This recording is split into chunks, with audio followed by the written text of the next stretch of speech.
네, 오늘은 하나님의 은혜가 얼마나 크고 그 비밀이 숨겨져 있는지에 대해서 이제 우리가 이제 다 아는 그 유다의 며느리 다말, 그리고 이제 가나안에 있던 그 기생 라합, 그리고 밧세바, 이제 심지어는 뭐 예수님을 낳으신 마리아까지 보면은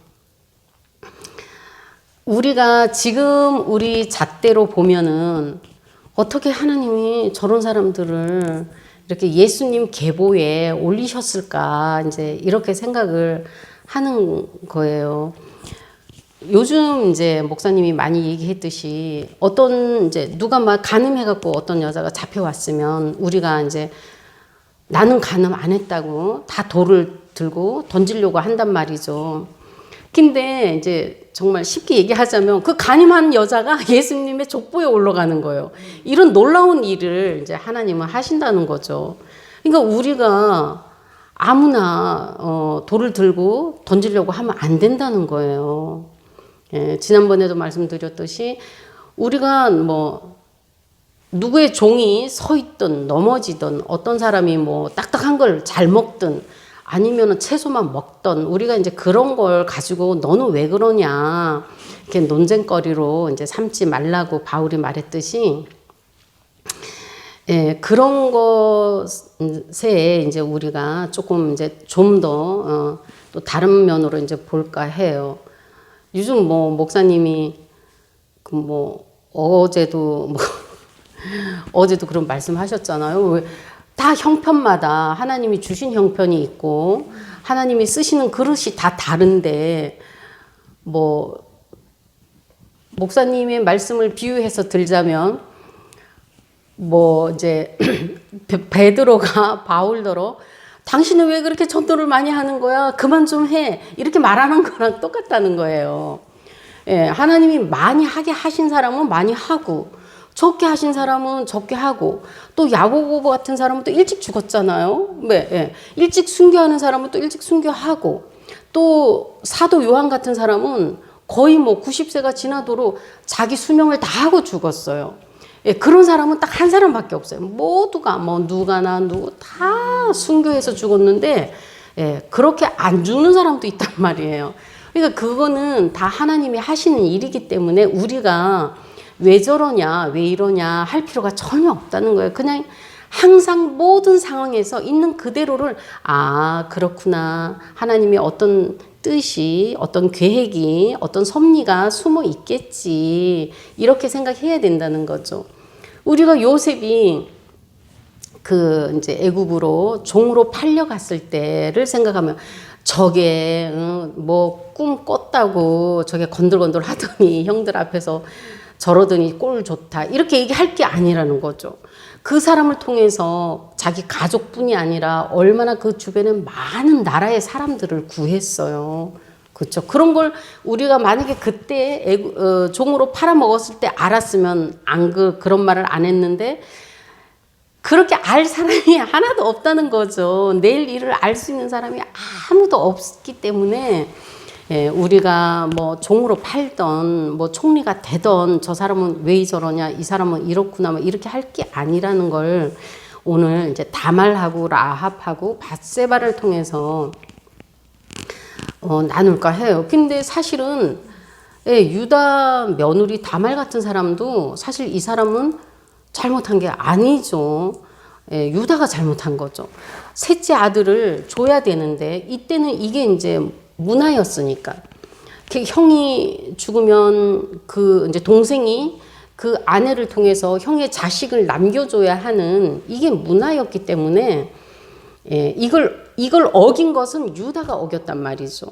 예, 그러니까 이제 다말 입장에서는, 며느리 입장에서는, 예, 자기는 이제 그 남편의 자손을 남기기 위해서 그렇게 이제 창녀로 이제 이렇게 변장을 할 수밖에 없었죠. 제 생각에는 오히려 며느리가 신앙이 좋았다고 보여요. 그런데 참, 이 하나님의 놀라운 그 역사가 이 다말이 태어난 아들을 통해서 예수님이 나오게 하셨다는 거예요. 이게 얼마나 참 놀라운 일이에요. 그 형제가 12이나 되는데 왜 하필이면 이 유다가 며느리하고 난 그 자녀를 통해서 예수님이 태어났느냐 이거죠. 이런 걸 볼 때는 권사님이나 저나 우리가 어떤 상황에 처해 있을지라도 우리가 좌절하거나 절망할 이유가 없다는 거예요. 내 형편이 사람들 보기에 우리 육신의 눈으로 보기에 힘들고 어렵고 뭐 괴로울지라도 사실 이런 영적인 것을 생각을 하면 우리가 그 괴로움이나 고통에서 빨리 벗어나고 오히려 위로받을 수 있죠. 근데 라합도 마찬가지예요. 라합이 다윗의 조상이자 다윗 증조 할머니인가 그래요. 증증조 할머니인가 네 번째 그 위에 할머니란 말이에요. 그러니 이게 얼마나 참 아이러니한 일이에요. 정말 이게 너무너무 놀라운 일이죠. 그 다윗을 통해서 그 자손으로도 예수님이 오셨잖아요. 그러니까 이게 그때 시절에 막 유대인이 이렇게 가나안에 기생하고 결혼을 한다 생각하면 얼마나 사람들이 손가락질 했겠어요. 저 완전 미친 거 아니야? 아니 어떻게 저 기생하고 기생하고 저기 결혼할 수 있나? 우리 이게 선민이 응? 하나님이 선택하신 우리가 선민인데 이것도 이 선민 의식이 굉장히 강한 유대인으로서는 이게 용납할 수 없는 일이죠. 그러니까 이게 다말도 용납할 수 없는 일이지만 이게 라합도 보면은 사람들이 받아들이기 굉장히 어려운 일이잖아요. 또 밧세바도 마찬가지죠. 밧세바도 그렇게 다윗의 그 본처 다윗의 그 본처가 4명인가 5명인가 몇 명인데 거기에서 난 자식이 20명이에요. 그리고 첩들도 많아요. 예, 그러니까 이거는 첩들과 첩들의 자녀들을 빼놓고 그냥 자기가 이제 아내 족보로 올라온 사람만 해도 이제 몇 명인데 그 중에서 왜 하필이면 예, 밧세바가 난 애기겠냐 이거죠. 예, 하나님은 정말 이렇게 놀랍게 우리를 이렇게 사랑하시고 우리를 멸시하지 않으시고 우리를 이렇게 대우하시고 위로해 주기를 원하시고 그러신다는 거죠. 이런 사람들에게도 이렇게 큰 은혜를 베푸셨으면 우리에게는 얼마나 더 큰 은혜를 베푸시겠어요. 그렇죠?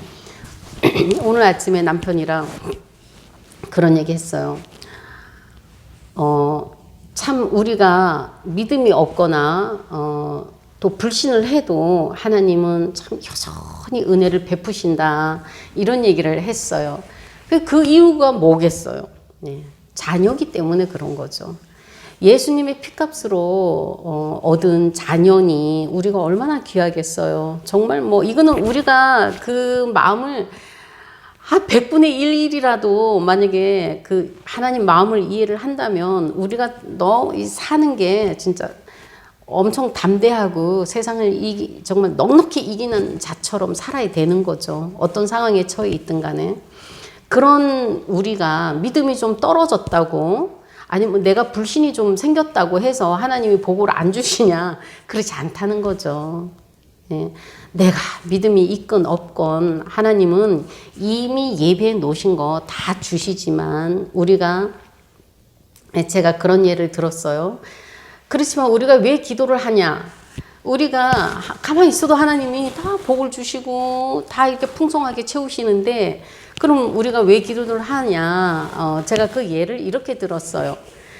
만약에 자녀가 있는데 자녀가 아빠 나 오늘 뭐가 필요하고 뭐가 있어야 돼요. 그러니까 뭐 어떻게 해주세요. 이렇게 말을 할 때는 어떻게 하죠? 아빠 얼굴 앞에 와서 얘기하잖아요. 예. 하나님은 그럴 때라도 자식 얼굴을 좀 보려고 기도를 하게 하신 것 같다. 제가 이렇게 고백을 했어요. 그렇지 않으면 언제 내 자식 얼굴을 보겠어요.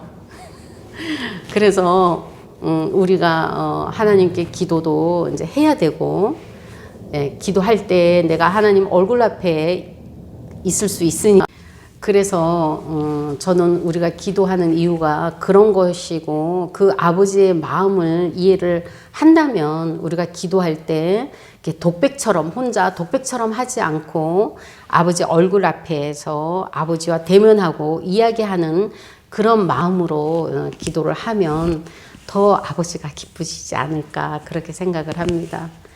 예, 우리가 이런 말씀을 나누고자 하는 것은 그만큼 아버지가 우리를 많이 사랑하고 계신다는 거죠. 그리고 다말이나 라합이나 뭐 바세바나 심지어는 예수님을 낳으신 마리아까지도 그 가난하고 그 어리고 세상적으로 볼 때는 볼품없는 그런 어린 여자아이 소녀이지만 하나님께는 엄청나게 귀한 그릇으로 쓰임 받잖아요.